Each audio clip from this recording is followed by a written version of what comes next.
South Dakota. Key facts. Abbreviation SD. Nickname the Mount Rushmore State. Capital Pierre. Flower American pasquiflower.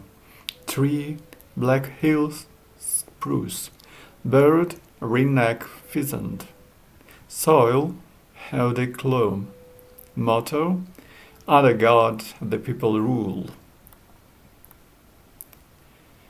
Merely to list the legendary landmarks of South Dakota gives me a kind of thrill. A thrill on which hero worship and dread are painfully mixed. The white skies of Texas and New Mexico, the cactus deserts of Arizona, and the high plains to the north, these have light and space and optimism built in. But the very name of South Dakota's Badlands and Black Hills and Deadwood and Wounded Knee carry within them a heavy hint of the tragic, the cruel, the bloody, and the lost. At Wounded Knee, the U.S. 7th Cavalry disgraced itself and its name eternally with the cruel and savage massacre of 300 men, women, and children of the Sioux Nation. In Deadwood, Wild Bill Hickok was slain at the poker table by that no-good cowardly skunk Jack McCall. To this day, the two pairs Wild Bill had been dealt seconds before his death, S's and A's, are called the dead man's hand. Men and women like Wild Bill and Calamity Jane had come to the Black Hills in the 1870s, sacred to the Sioux and granted to them in the perpetuity only a few years earlier by treaty, in search of gold. The boom soon fizzled out, forcing those who remained to scratch out their existences in unforgiving dirt farms. The Lakota Sioux tribes were enclosed within reservations where, denied their traditional hunting grounds and historically nomadic way of life, their morale and social structure disintegrated. Disease, poverty, unemployment, and alcoholism stalked these reservations to this very day. Well, that is to put the most negative construction possible on South Dakota. The state itself would tell you that its national parks and tourist attractions make it one of the most amiable and desirable destinations in all of America.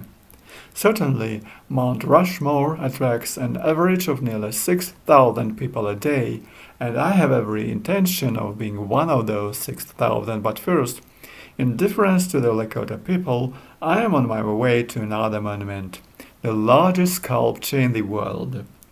A South Dakota attraction quite as preposterous and Mount Rushmore, but a little less well known.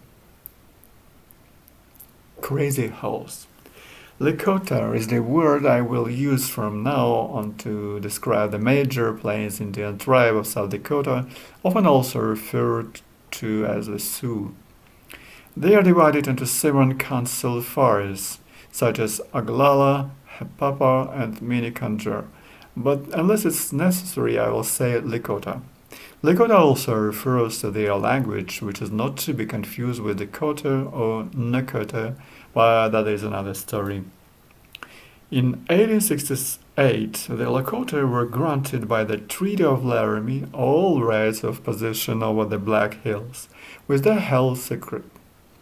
In fact, some scholars, including some Indian historians, are a little cynical about this, as there is evidence that the Lakota had driven out by force other Indian tribes from the hills less than 100 years earlier.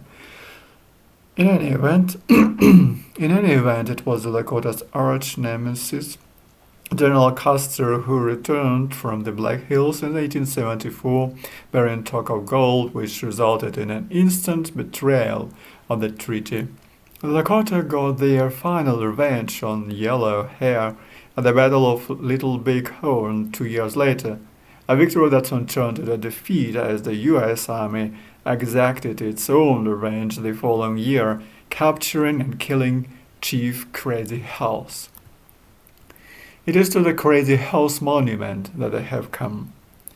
The vision of a sculptor called Korczak Tsiolkovsky, who had himself worked on Mount Rushmore, this giant and unfinished enterprise carved out of the rock of Thundered Mountain features Crazy Horse astride his stallion, pointing out over the land below. Tsiolkovsky embarked on the project in 1948 after receiving a letter from Chief Henry Standing Bear in 1939, which said in reference to work Tsiolkovsky was doing on Rushmore, "My fellow chiefs and I would like the white man to know that the red man has great heroes too." I'm driving up the hill to the site in an ancient stick-shift vehicle by Tsiolkovsky's son, Cass. The old man himself died in 1982, leaving his widow and children to complete the work. We inspect the 87-foot-high head of Crazy Horse. The heads on Mount Rushmore are only 60 foot high, which was completed and dedicated in 1998, 50 years after the project began. The face looks good in profile to my eye, but a little less dramatic full-on. The scale of the enterprise is astounding, daunting, mind-boggling. It seems to me that Crazy's grandson is unlikely to be alive by the time it's finished, if it ever is.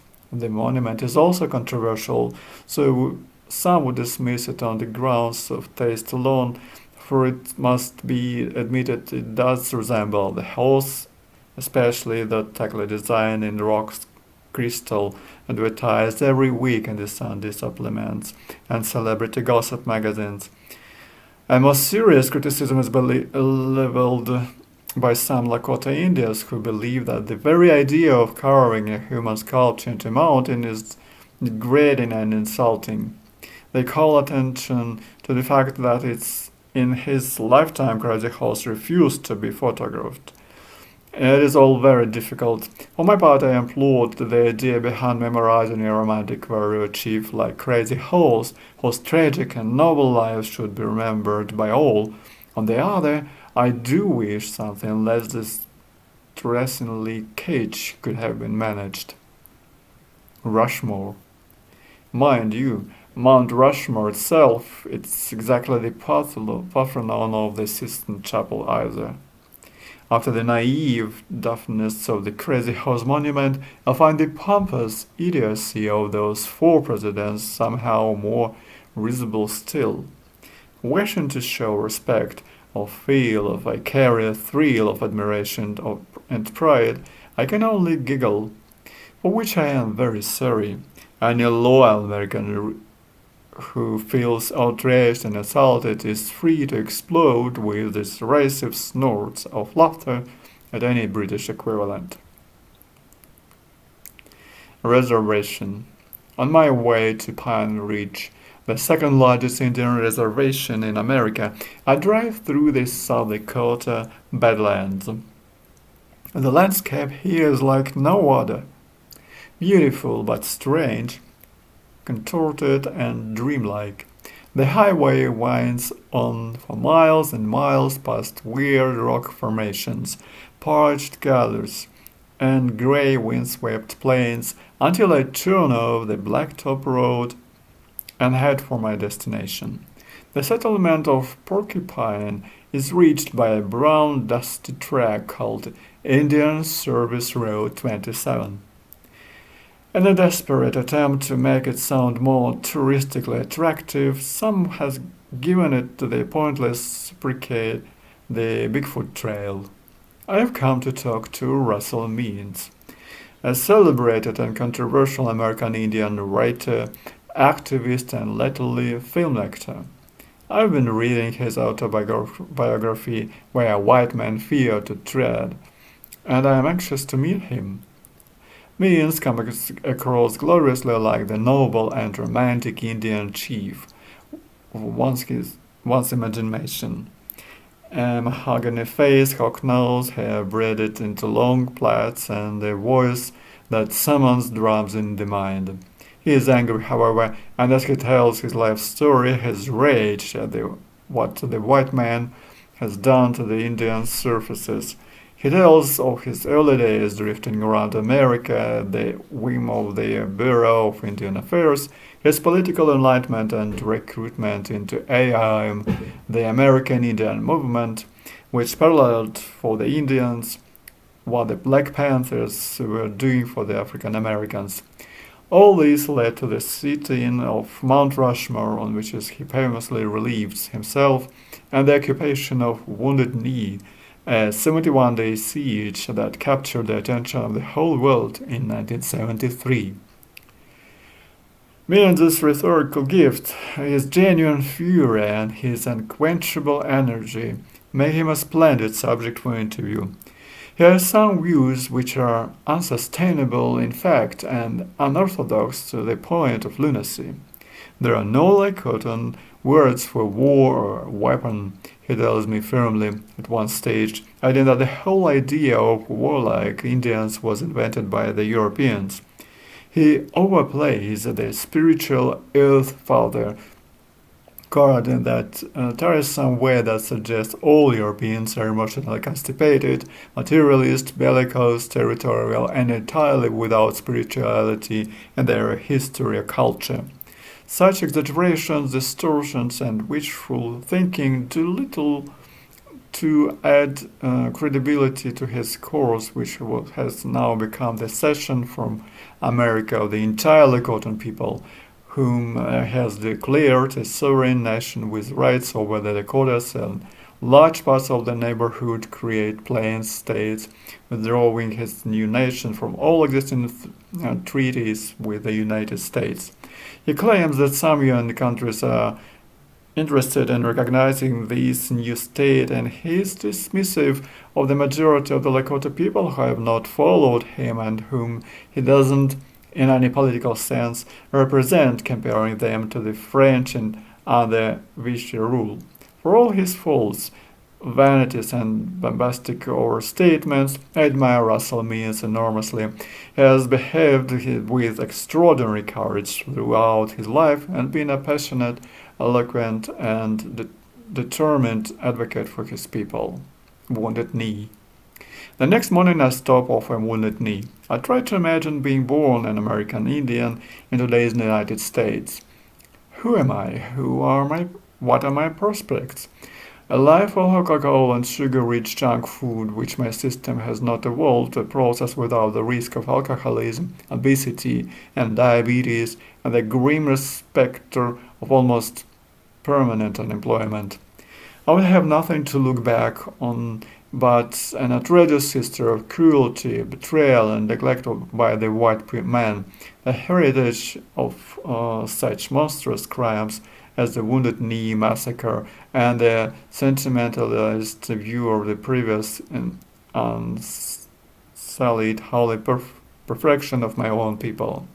How terrible for my pride to know that much of my income comes from my mother and sisters making dream catchers and bedded knickknacks for white tourists on the very side of that massacre, and my best hope, prosperity, is to leave the land of my ancestors fought so hard to remain there to try and make it as an integrated in the big city.